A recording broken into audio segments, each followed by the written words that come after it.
So, welcome everybody to our second breakout session on Saturday for the AI and OER Institute.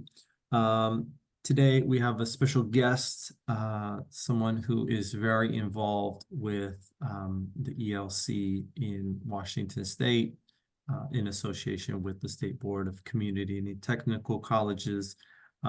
We have from Grace Harbor College, Jeremy Winn, who is an e-learning coordinator, and he's going to talk to us today about writing your first book using AI to overcome beginner's paralysis. Jeremy Winn, the floor is yours. Hey, thank you, Ronald. I really appreciate the invitation, and great to see. I see a couple faces I think I know in here too, so that's always great. I'll just do a really quick introduction. My name is Jeremy. I live in Cosmopolis with my wife Jane, my dog Tommy, and my cat Norman. As Ronald said, I'm the e-learning coordinator at Grace Harbor College, and I serve actively on the Washington E-Learning Council. I also serve as a city councilor. Um, there's just some family photos. I like to keep things a little bit personal. Just a little bit about me. I like tea and donuts and sweets a lot. I don't know. I'm not one of those. I get that like having liking food as part of your identity is kind of not in vogue, but it's true. I'm just really into those things. Really into Japanese and surreal gardening and nature, interior design. I like games, fantasy, nerd stuff. I actually run a startup based on community and gaming. I have a side career as a game designer, actually launching a little free game in a week or two. It's called Yes, No, Goodbye. If you want to check it out, it's like a horror word game. So if that sounds like it's up anybody's alley, it's not really my thing actually. It's just something that that I was asked to do. So hey, I think it's coming out good though. That's free and it's short. I've worked in education for over 20 years. I did my PhD coursework in educational school and counseling psychology, my master's of education and curriculum and instruction, and I've taught pretty much all levels from pre-K to upper level undergrad teacher education, preparing future teachers to teach. And I've taught across such a wide variety of subjects from like music to physical education to axe throwing. Um, so let's see, computer science and engineering.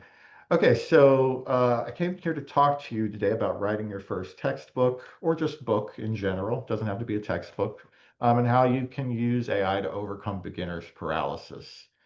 Just share a little bit about my experiences with that. This is going to be like a pretty conversational one. I'm going to invite you all to, hop on the mic and share a bit if you'd like. So yeah, I'll say a little bit about what my experience with this, and then I'm going to ask you to tell me a little bit about what brings you here. So as I'm sharing a little bit about me, go, c- work up the courage to grab the mic and tell me, are you thinking about writing a book on a topic? I'd love to hear about what it is you're thinking about doing. I assume that folks that came here today would have at least some kind of nascent sort of idea of maybe starting to write a book. And that's where I have been for many years on a number of subjects. As you saw from my intro, like I'm a very involved, busy person. I have a tendency to really like stretch the limits of my capacity. So I have to be a little bit realistic sometimes about some of the things that I'd like to take on, particularly, like creative project types of things. So, in trying to be realistic about my capacity, I usually see myself as somebody who has ideas for books that I would like to write, but oh, no chance. No chance am I ever going to start writing a book because I'm already doing all these other creative projects. I'm doing all this public service. Like, where would I possibly find the time? I also know that I am kind of a perfectionist about some things, and I would really struggle to, be constantly rewriting, redrafting, re-outlining, and organizing everything. I've written things that are hundreds of pages before. So I know what I would be in for if I were to sit down and try and write a book or a textbook, um, and just how kind of maybe obsessive I would be over some of the details of it. So I've always just decided, you know, I'm not even going to try to begin a project like that, because I know how much it would consume me. And I just don't feel like I have the time to really bring it across the finish line. But the book that I decided, you know what, maybe I'm going to try this now that AI is here and I see some value in it. I've always want an area of special interest and expertise of mine is critical thinking and in teaching critical thinking. So it's something I've been studying for over a decade now, and I've done some workshops. Some of you may have attended. But I thought, you know, maybe I will actually start thinking about writing a textbook on critical thinking or teaching critical thinking. Um, so yeah, I'm just going to share a little bit about my journey with using AI to kind of overcome my own beginner's paralysis. Um, and I'm going to invite you to, you know, really kind of start getting started with whatever idea it is that you've come here with. Today is actually just about helping you get started. So, yeah, does anybody want to let me know? I'm going to put myself on mute here because I'm really bad at shutting up.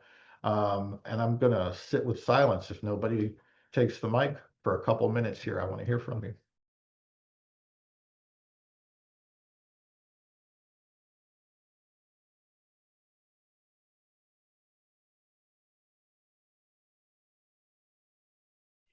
Hello,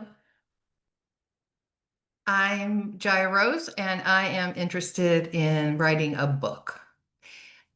And the information I'm interested in transcribing is an old, um, clearly to become soon outdated method of artistic drafting, hand drawing architectural drawings, and all of that. I'm one of the probably the last bastion um, of somebody who loves to work with my hands and who understands what being able to have the skill has given me so many opportunities in my professional life. So I feel like I would like to put together this very kind of simple, straightforward manual of how to use the tools and materials to do this. And there really isn't anything online like this.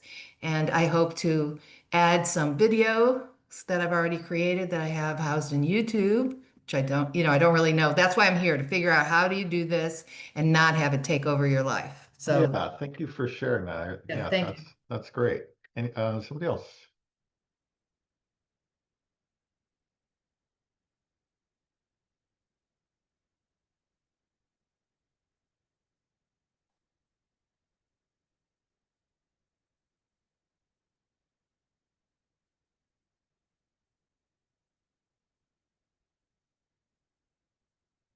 I'll pick on someone, I will. We got a couple in the chat. So Johnny says, using your learning objectives here to create, develop, and write research grants. And then Karen says, short stories for ESL adults in the context of the 5 Ws. Oh, great, great. Okay. Awesome. And then Johnny is planning to write a book on AI cinematic realism, which they kicked off with 3 blog posts. Cool. Okay. Okay. Well, I don't want to force, I guess I won't single anybody out. My teacher days, I have to remember I'm working with professionals, so I won't embarrass anybody today. Okay. Well, great. It sounds like folks are in the right place. So I just want to share some of the reasons that I was able to overcome some of my mental blocks with starting the authoring process um, on this specific text. So, you know, I saw right away that AI offered some major advantages for aspiring authors. One of the main appeals for me with using AI to help me write a text was it gives me confidence in saturation. When you know a lot about a subject, um, it can feel very easy to it can feel as though you might be missing something, right? You start to write down all the things that you would like to cover, but when do you feel like you're done? You've got the outline, you know everything that's going to go in the book. Now, me, I don't like to start until I know everything that's going to be in the book because I want to make sure everything fits together well and nothing feels just tacked on. Um, so having that ability to consult with AI, to give it an outline and give it a list of things that I want to address and say, figure out, are there things that I might be missing here? Um, the AI can help you prevent that oversight of important information or ideas that you want to consider and make sure that even going into it, you feel really confident about exactly what's going to go in that book. It can help with overcoming humps and unsatisfying aspects of writing. So there are just some parts of the writing process that are, not exciting to some people. It can even be just coming up with the table of contents. Like if coming up with the table of contents is the thing that you really get stuck on, then using AI can help you overcome that by giving you a draft. And usually, very often the things that it gives you, you won't like, right? But it will give you something to correct. And that can be the thing that kind of kicks you into the next stage. And I think AI can take a lot of pressure off being the sole voice or, feeling this over-reliance on peer reviewers. Like you want second opinions, you want third, fourth, and fifth opinions. And so sometimes, it's difficult to ask folks to invest a lot of time into reading your work and giving insight. Um, and otherwise if you're like me, you'll sit around questioning and second guessing a lot of things about your approach. So just having something that you can get a little bit of feedback from with really low stakes and, can really make you feel a bit more confident in the direction that you're taking. And then I want to also do a call out here to ebooks. So when we talk about using AI, not to necessarily create a print textbook, which you could of course do, but for me, the idea of using it to create an OER specifically um, as an ebook offers that great advantage of being easily editable. So I know I can make corrections at any time. I never really have to be finished, right? So it takes a lot of, it lessens the stakes a lot for me, feeling like I've got to get it right the first time. Everything's got to be just the way I want it before it's ready to go to the publisher. So those are some of the ways that I shifted my mindset from being kind of like too intimidated to start thinking about writing a book seriously to actually starting to take some steps and making some forward progress. Okay, before I even began the process of drafting my book, I had some like pretty high level questions like, is this a book about critical thinking? Is it a book about teaching critical thinking? To what extent could it be both? As somebody who specializes in critical thinking, but also as an educator, who's my audience here? Is it anybody that wants to learn about critical thinking, or am I specifically trying to reach teachers so that they can more effectively teach critical thinking in their roles? And I kind of ended up deciding on doing a book that is mostly about teaching critical thinking, which I think there's a little bit more of a gap for that.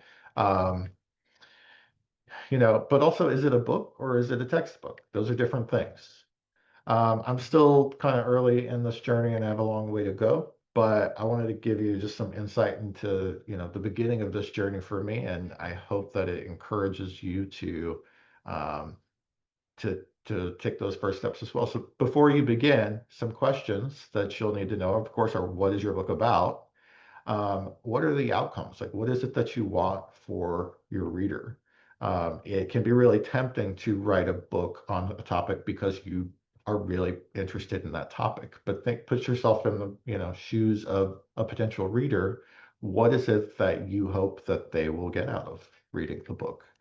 Um, are there any standards that you need to align with? So if you're trying to prepare something that, particularly something like a textbook, presumably there are going to be some sort of like professional or academic standards that you might want to be mindful of and ensure that your resources are aligning with those standards if you want it to be used in academic programs.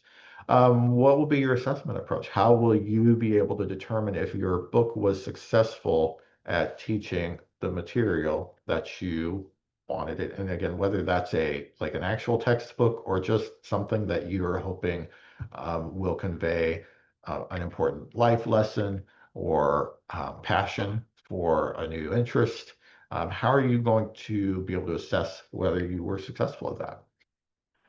Scope is a big challenge for a lot of authors. So how do you know where does it end? There's always going to be more things that you could connect to what you're writing about. You could always add another chapter for this and another chapter for that.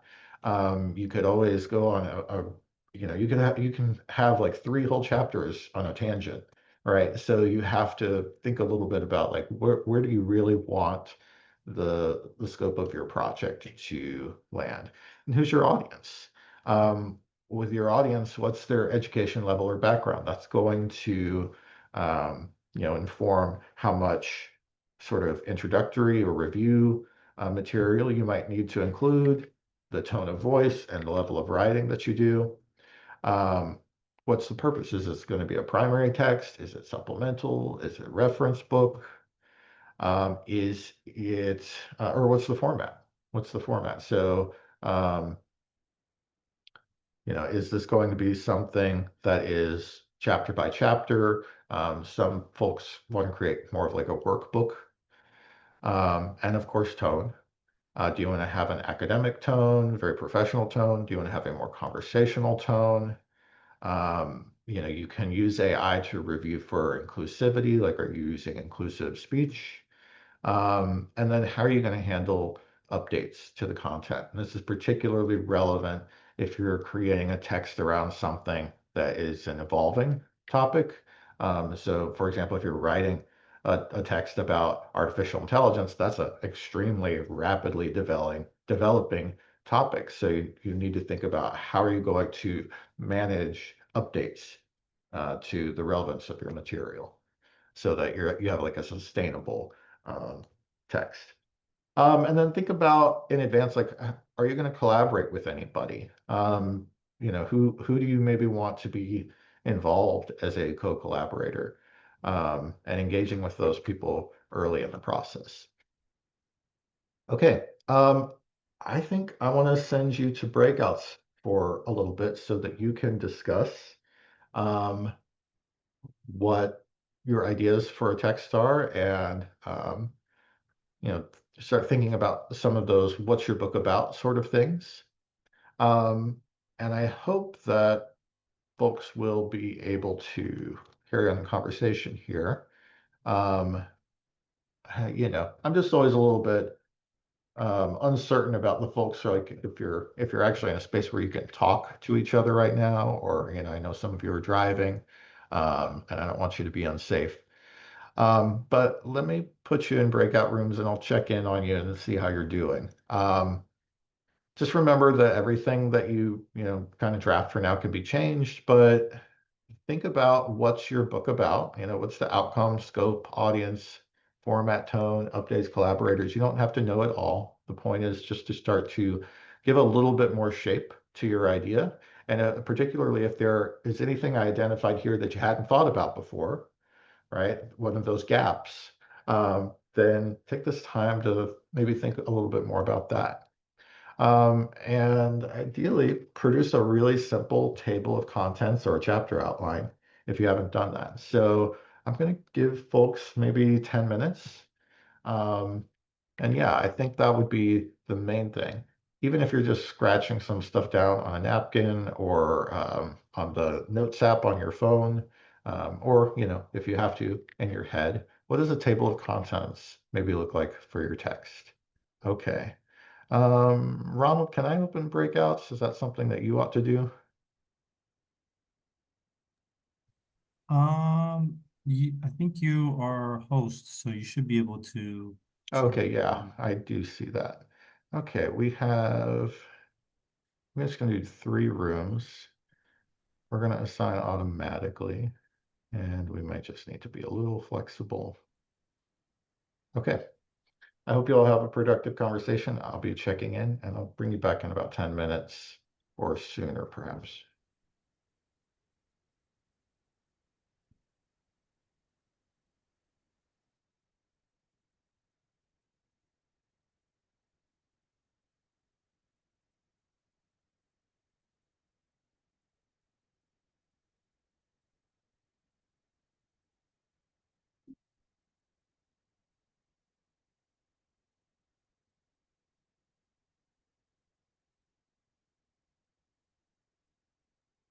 Morgan, do you need help getting into your room? I can put you in there if you like.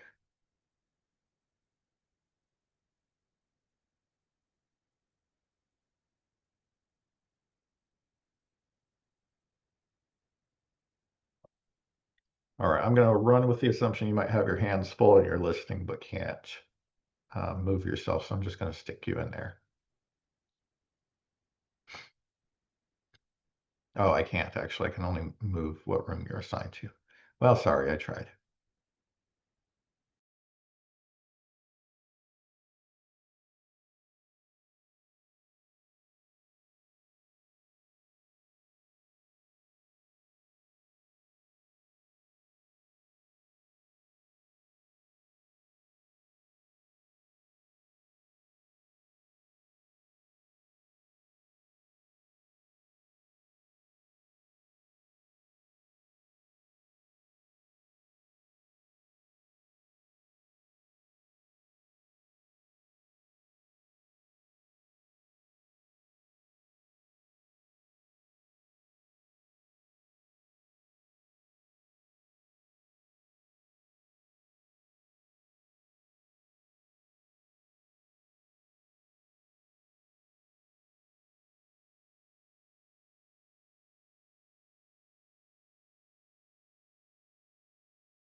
maybe Jeremy can talk more about that. Jeremy, if you don't mind, I know we got people coming back in, but in our breakout room, we talked about we had some hesitation with taking output from AI and using it as uh, as a book Mhm. because um, we're so used to attributions and, we shouldn't take other people's works without giving proper credit. Um, what's your kind of stance on that kind of? Oh yeah, yeah, we're going to touch on that for sure. But just quickly, I mean, I wouldn't use AI output, and even kind of setting aside the notion of attribution, ethical considerations. I just don't know that I find the idea of using the actual content of AI to be that helpful. I'll share some tips for making that output more helpful in a way that can kind of give you a like a I almost think of the content of output for writing a text as a competitor. So generally, maybe it's just my ego, but when I ask AI to write something that I am very knowledgeable about, I think I can do better. If for no other reason than I can write with like some more personality. Than sometimes the AI output will do. So I often am using it as kind of a reference and checking myself against it, not just copying and pasting the output from the AI and then passing it off as my own. I mean, I just wouldn't recommend that personally. But I'm a strong writer also, so it might be a little more valid an approach for other folks. But I'll give you some guidance on attribution also and some other ways that you can kind of improve the output of AI text. So I'll try and be a little quick here because we don't have a whole lot of time left actually. My plan approaching this was first research the best LLMs for text generation, which I did when I started this about a year ago, and I probably will do another round of research because so much about large language models and generative AI has changed since I originally did some of that research. And then started with the same broad outlining that I asked you to engage in and have this draft of a human generated outline. That's my draft of what I think the outline of the text should look like. And then what you would do with this outline that you've hopefully started to craft is draft some AI generated outlines. So prompt AI, your favorite one, um, say, I'm writing a book on this. Can you generate an outline for me? And then all you're going to do, you're not going to take that outline, right? Because that outline isn't you. That's not the book that you want to write, but you're going to look for what are the things that the AI included in its outline that I missed, that I would have maybe wanted to include in my outline. And then you're just going to add that to your outline wherever you think it's appropriate. Um, and then, you know, actually would back up here a little bit.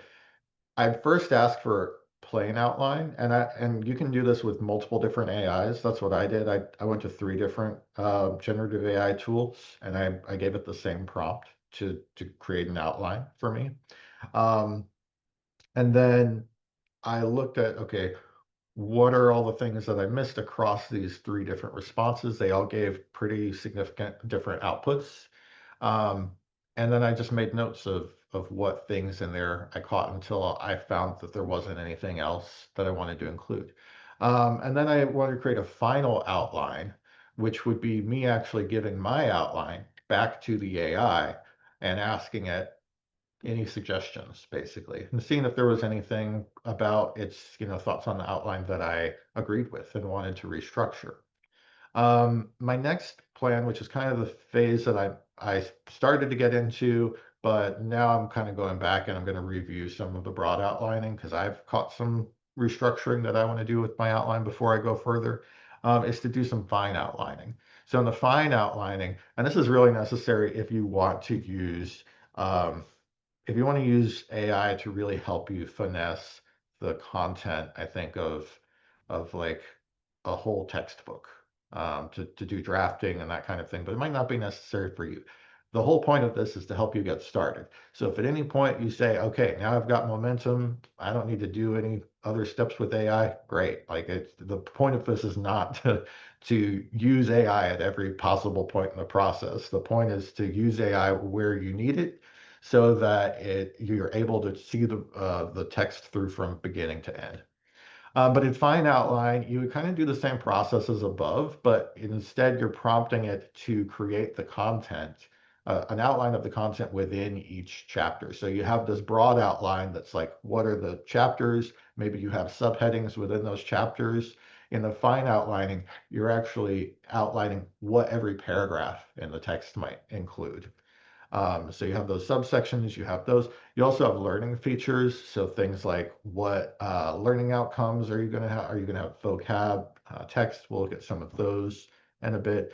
And then if you really want to try to have AI help you write your text, you can do this sort of persona creation or tone engineering to help AI write a little bit more like you.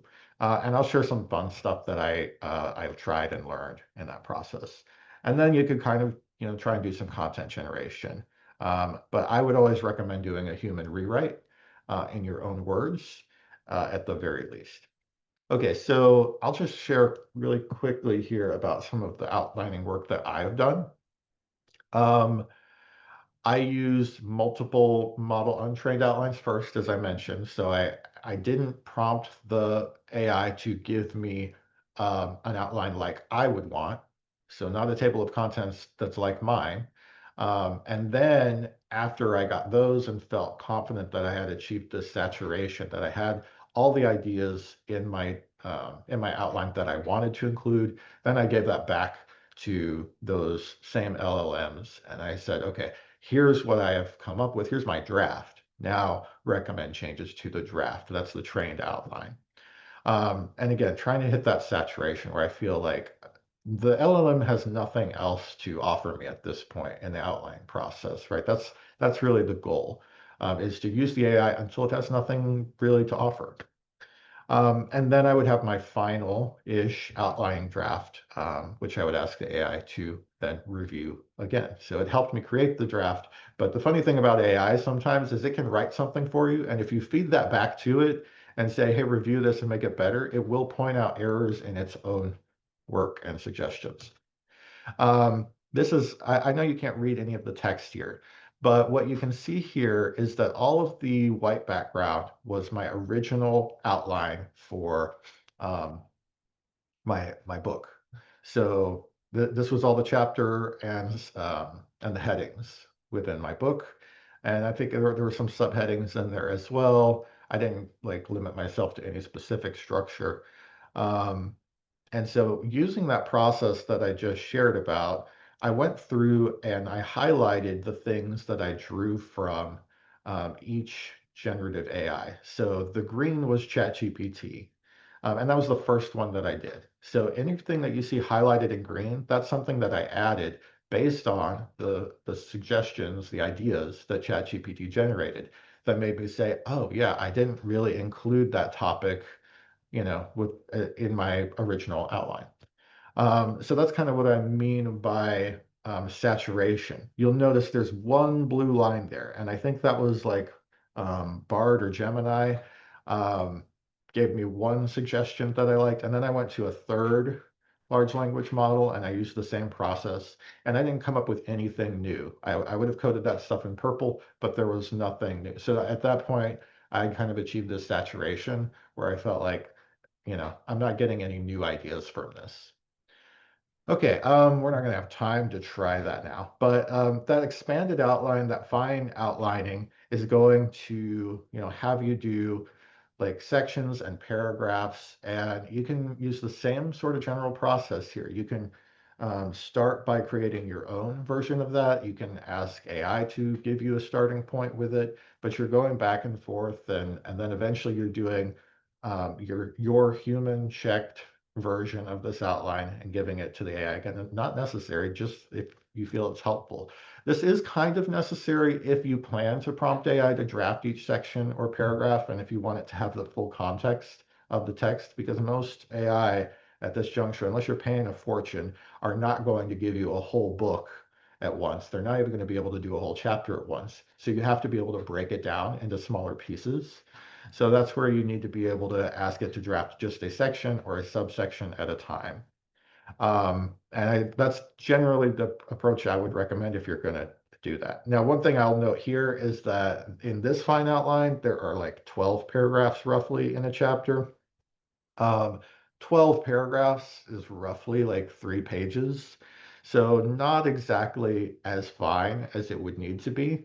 If you look though at what it says, like paragraph 4, tracing implications, assumptions, logical flaws, that could be a few paragraphs in and of itself. So this wasn't a good output, but it did also highlight some ideas for paragraphs that I might want to use in my actual expanded outline. Okay, so if we're going back to the idea of content drafting, and I know I only have a few minutes here, I usually suggest doing an author draft and then using an AI review. You can do a trained AI draft where you're asking the AI to do the writing and then you're going to review it.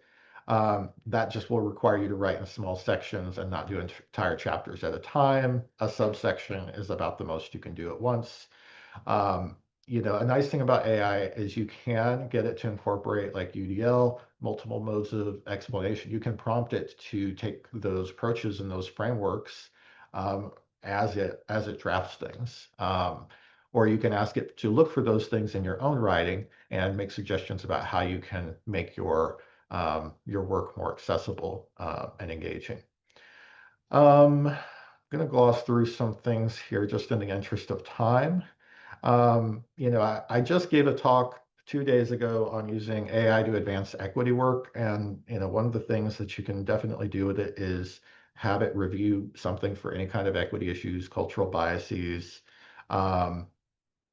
Then if you were to try to actually write a chapter with it, you would need to start with that expanded outline and use that as the basis for that. You probably won't love the results because it's gonna not feel like you. But it's an iterative process of having this sort of conversation with the AI. The important thing to remember is that you are the primary author. If you really wanted to try doing drafting with AI, like having AI sort of impersonate you, I guess, you're going to want to use an agentic AI, which a lot of the modern models now are, like ChatGPT has agentic elements to it. And so the idea there is you can train the AI to write like you. I asked ChatGPT, like, how would you describe my writing style? So it gave me this breakdown of how it perceives my writing now, which is, of course, very biased by the kinds of prompts and the kinds of materials that I feed it. But I agree with its assessment of my writing style. You can even ask it to give you a linguistic fingerprint. And so it will do an actual analysis of your writing style. All this stuff I looked at is accurate to the way that I write. It'll talk about like your word choice, punctuation habits. One thing I know I do is I use a lot of em dashes, colons, parentheses, and it picked up on that. I thought that was interesting. Rhetorical tendencies. You can ask it for other stats. I asked it to assess my reading level one time. And so it gave me a, postgraduate plus reading level. I asked it to assess my writing readability, and it used the actual inventories for readability, and it assessed some of the kind of grade level of my writing. Which tends to fall in kind of like I tend to write at the sort of undergraduate level for, ease of reading for my audience. Talks about sentence pattern. So, and then I took it up on this, it offered to write me a description of my writing as a kind of like review, a review of me as an author. And it offered a really flattering version of my writing. And then it offered, would you like a roast? And so I was like, yeah, I gotta see this. And so yeah, it wrote this roast on me. Jeremy Winn, the control freak of the written word. Man, I would love to read this to you. It is unfortunately very accurate. I'll give you it gave me a one-line roast. So here's what it basically says. Jeremy writes like he's afraid his words might get lost without a GPS, a chaperone, and a notarized letter of intent. I laughed pretty good at that because that is absolutely 100% the truth.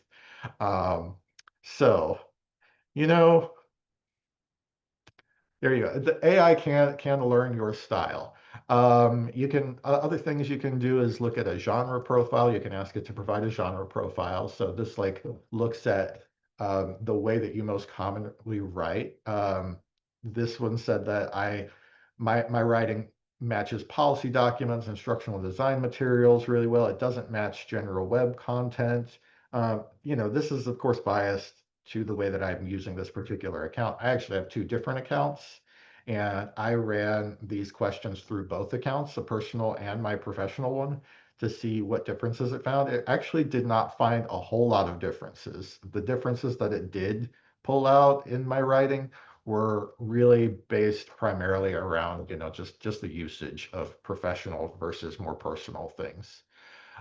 Okay, but if you want to engage in that kind of trial and error with AI to get it to try and write like you want to go ahead and start thinking about and collecting writing samples right now that you can feed to the AI and say, like, this is, so it can understand how you write. And then you're just going to prompt it to basically write this in my style. Okay, some other really quick things before we go. If you're going to do a textbook, remember to include planning for learning features, things like your objectives, your terms and definitions, practice questions, and example problems. These are all things that AI is really great at generating. You give it, once it has the text, this stuff is pretty easy to backfill.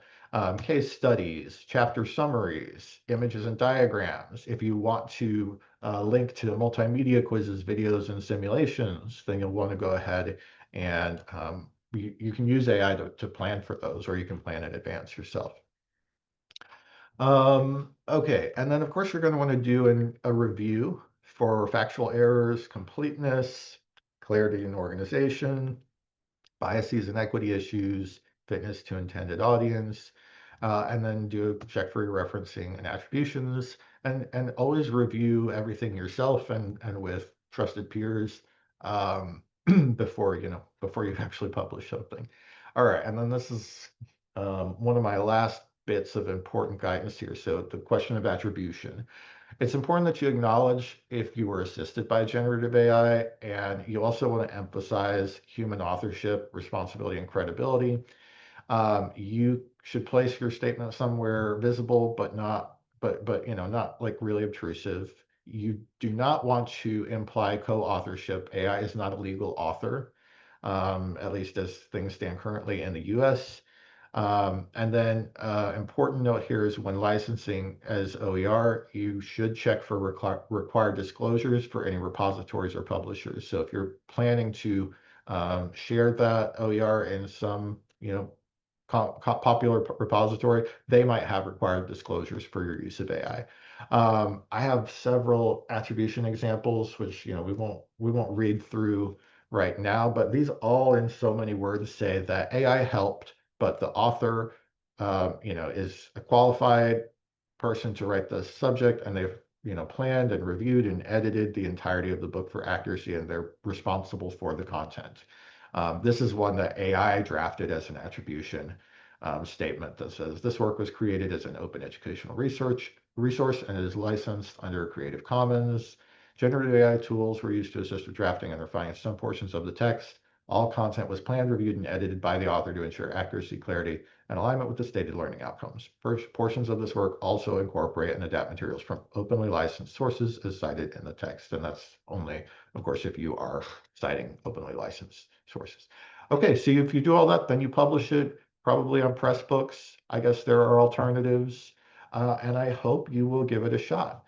I think that even if you don't publish your text, the process of authoring your own text can really significantly deepen your own expertise. For me, just this process alone gave me deeper insights into critical thinking and critical thinking pedagogy that have informed some of the things that I've shared in presentations, have, just as I enjoy the richness of my inner world and think about a topic that I'm passionate about, I found value in that. Even if I don't ever actually publish the book, I think the process has been rewarding in and of itself. Okay, I know folks will need to get going, but I have a few minutes. So if you want to stick around and ask questions, then feel free to grab the mic. And otherwise, thank you for coming, and I hope you had a great day. All right. Thank you, Jeremy. Maybe we can give him, if you're still here, some reactions in the chat, maybe some claps or some we'll do that. Some thank yous in the chat. Yeah, if you want to stick around, Jeremy said he'll be here for a couple more minutes before our next session. But if you need to take a break, please listen to your body, listen to your mind. Take a break before we have one more session before we end the AI OER Institute. And thank you again, Jeremy, for taking the time to talk to us about creating a book. Hey, thank you for having me. Thank you. It was very helpful and also entertaining on some level. Oh, I always aspire to be entertaining on some level, so that's great too. No, I just appreciated your self-deprecation and thought, you're not as bad as you think you are. And I just thought I'd tell you that. Thank you. I appreciate Okay, that. have a great day. Thank you so much. You too. Bye-bye. Bye.